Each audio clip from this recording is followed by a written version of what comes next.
My question is that you said that you had the blood of our Lord examined by the Israelis. That's great. What was the determination of that? Okay. Real quickly, okay. Dried blood is dead blood. Everybody knows that, all right? They can test the blood of the pharaohs, the mummies of the pharaohs, all right? There's certain things they can do. They cannot get a chromosome count by any method I'm familiar with, all right? Things keep changing. I don't profess to know everything.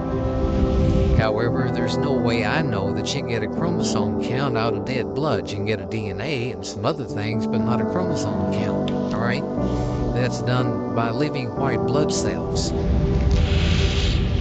Now then, first of all, in this analysis, I took the blood into a laboratory in Israel. I asked one of the people I work with in antiquities, where is a good laboratory that does reliable work, and they said such and such, such and such. I took it. I just said, please examine this blood and tell me what you can tell me about it. All right? They said, well, look, we're going to reconstitute it. We're going to put it in normal saline and keep it at body temperature for 72 hours with gentle swirling. All right? That's their business. That's great. I said, now I want to be there when you check it out. They said, fine. So I was back. They checked it out. I said, now, they said it's human blood. We can tell that. They did whatever tests they need to do. And then I said, take some of the white blood cells and put them in a growth medium. And keep them at body temperature for 48 hours. And they said, well, that'll do no good because it's dead blood. I said, would you please do that for me? And they said, okay, we'll do it.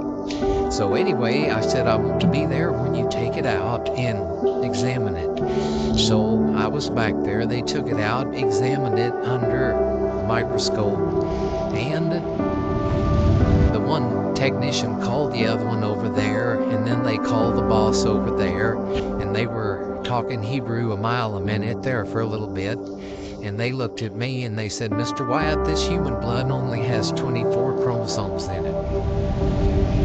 Everybody else has 46. You see, 23 from your mother, 23 from your father, 22 autosomes from your mother, 22 autosomes from your father. You get an X from your mother. You may get an X or a Y from your father, all right? This blood had 23 chromosomes from the mother's side, one Y chromosome only. You see, the child could not have developed if they hadn't had the autosomes from the mother. So all of his physical characteristics were determined by his mother's side of the family, her autosomes. His maleness was determined by this one Y that came from the source, not a human male. Then they said, this blood is alive. And then they said, whose blood is this?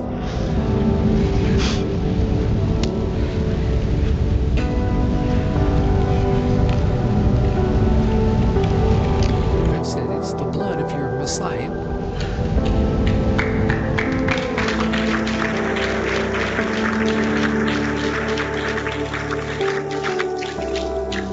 And I assure you, those men's lives have changed.